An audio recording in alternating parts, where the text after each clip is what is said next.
Welcome to the Pageantry Podcast.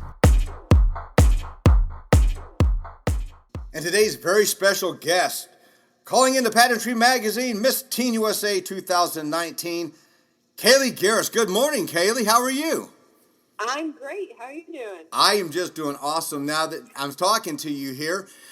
Congratulations on your so much. Extraordinary win out in Reno. So if you're ready, we're going to jump right into the questions because I know what your schedule is like at this time. Of course. It's been a while. What do you remember most about when you heard Connecticut pronounced as Miss Teen USA 2019? I remember thinking, what's next?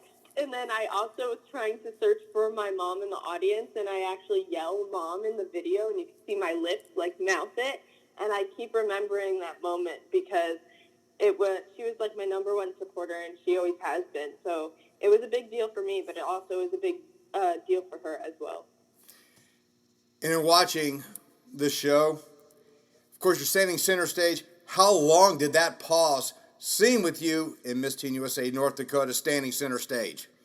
It felt like it took forever, and they were doing a dramatic pause. I knew that was going to happen, but then I was just standing, and I was like, what is taking so long? And then I look over Miss North Dakota's shoulder, and I see that the cameramen are circling, or starting to circle us, and they were just starting their circle. So I was like, they're going to say it after they finish this circle, so I'm going to have to wait all this time.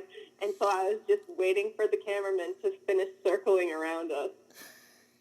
You're now only the second young woman from Connecticut to become Miss Teen USA. How special is this? It's actually really cool because I personally know the previous Miss Teen USA from Connecticut, Logan West, because actually our moms worked together. So I knew her growing up, and of course, there's a little bit of an age gap there, but it was really cool because, she was the only one from Connecticut, and now that I can follow in her footsteps, it's kind of like a little legacy that we have going. Being the youngest of three, has there been a shift in the dynamic of your household?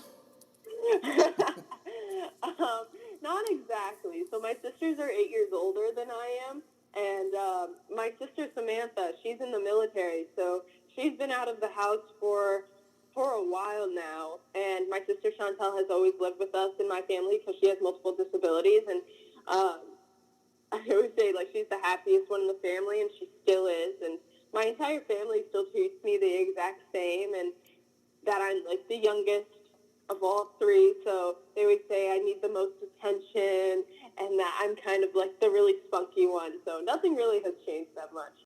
As a competitive dancer for over 10 years, how did the discipline prepare you for Miss Teen USA? I would just say sticking to a schedule because your classes are the same every single week, and you have to learn how to handle going to 2 high schools as well as going to dance and dancing more than 10 hours a week. And so it really has helped me just to focus because dance is really where I de-stress. So it allowed me to stay focused and stay on a schedule, but also allowed me to get out any extra stress I was feeling. And I know now that if I'm feeling stressed or I'm overwhelmed with something, I just have to be doing something I enjoy to get my mind off of it, and then I have more clarity after. Do you have a favorite discipline? I really like contemporary dance. That is my favorite style. That has been my solo style of dance for probably the past 7 years. So it's something that I really enjoy because you can tell a story and portray emotion through dancing. Why are the arts important in today's society? The arts are so important because I feel as though when we grow up, we lose the ability to have fun and to be creative because we're so focused on getting the job and fitting into the office. And I feel as though if we keep the arts, we keep our minds open-minded, and I don't feel like I have to fit into a mold. And going to a creative arts school and meeting people that are so like-minded in the sense that they are open to new ideas and new thoughts and having fun and not doing the normal teenager stuff. We're able to have conversations and make eye contact with our teachers and have that professional level of relationship with our teachers, but still be able to learn from them and really trust them with speaking to them. Mm-hmm. You've competed in pageantry before. What do you feel competing teaches you? I feel it teaches you to be yourself, because you start off not knowing what you're doing. I personally started when I was 8, and I was looking up videos of pageants and trying to figure out how they all worked, because at first I was just doing them to do them because my sister did them, and I thought she was like so cool for being on stage in a gown, and I really looked up to her, and so I begged and begged my mom to let me do them. And so they were all natural pageants. I couldn't wear any makeup or extensions in my hair. Like, it was all about me.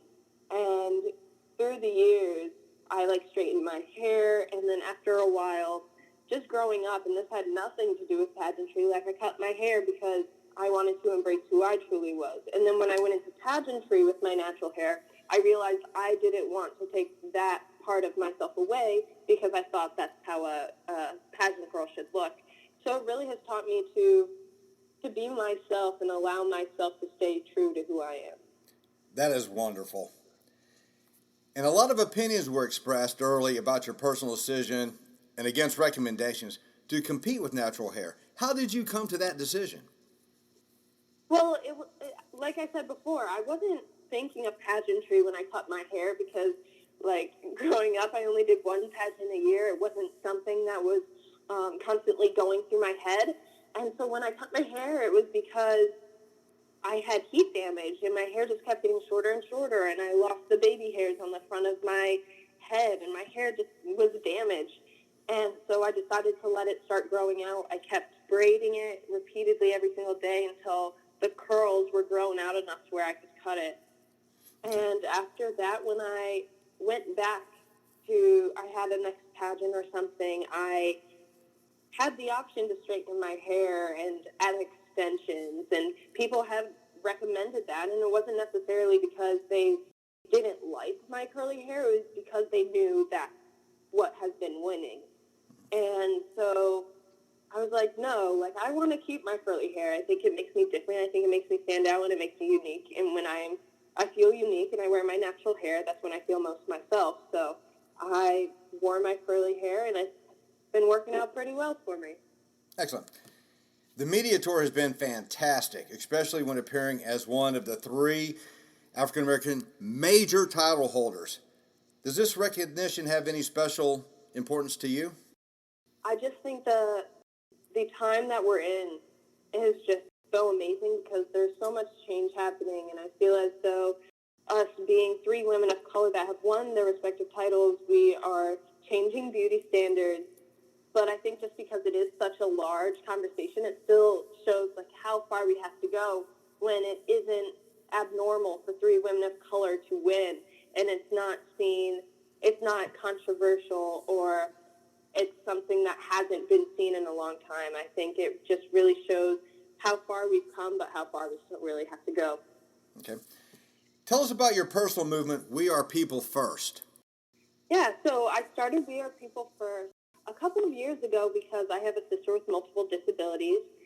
And so I go to public schools and different events, and I talk to students and sometimes adults about how to properly use People First language. So a good example of that is saying, instead of saying the autistic boy, you say the boy with autism, because it's more respectful, because you're talking to somebody or about somebody with a disability, it doesn't necessarily have to focus on the fact that they have a disability. So with my sister Chantel, growing up, she always had a ton of people staring at her because she's in a wheelchair. And I never understood that, because my sister is my normal. And so I get really mad sometimes at parents that would stare at my sister and my family in the mall, or would kind of pull their children away from her because they thought my sister was going to hurt them, even though she can't move from her chair. And so that made me really frustrated. So I wanted to be able to educate others and show people that, yes, sometimes people have mental disabilities or physical disabilities, but that doesn't make them any different from you and I. Like they may have to do stuff a little bit differently, but that doesn't mean that they're incapable of doing the same things that we are able to do. And you eventually wish to become a trauma nurse, correct? Yes. So I'm going to Southern Connecticut State University, and I am in the nursing major. And so basically the plan for nursing is I want to become a nurse anesthetist. And so you go to school for 4 years, then you work at a trauma center for 2, and then you go back to school to get certified in anesthesiology. Although it is still new, what does the title of Miss Teen USA represent to you? It represents just being a teen, being able to be a positive role model for younger girls and boys, and sometimes older people as well, and being able to show them you can be professional, but you could still have fun and be yourself and have a personality and still be able to have respectful conversations and be able to communicate well, but also still have fun with your friends and be able to hang out and just do everyday like teen stuff. That's what that means to me. What have you learned about yourself since capturing the title? I learned that I really haven't changed. A lot of people thought when I came back from Teen USA, like, oh, she's going to be different because she won this title, and she's going to be maybe sassy, or she's going to whatever they thought I was going to be. And then I came back, and the first thing I flew right back to Connecticut, and I had a dance competition that same day I got back. So I raced to the dance competition, and I get there, and I'm stretching, and all of my friends come over because they want to congratulate me, and I just start, like, doing this really weird dance, and they're like, nope, still the same Kaliegh. And so I really learned, like, all these opportunities that I've been getting, I'm making sure they don't change me because I still want to be the same person at the end of the day that I was at the start of it. How do you manage your time as a dual role student with the responsibilities of Miss Teen USA? Yeah, so I just graduated from both of my high schools, actually, but as soon as I got back from Teen USA, I had already gotten all the homework from both of my schools, and I had gotten it done before I actually went to Teen USA.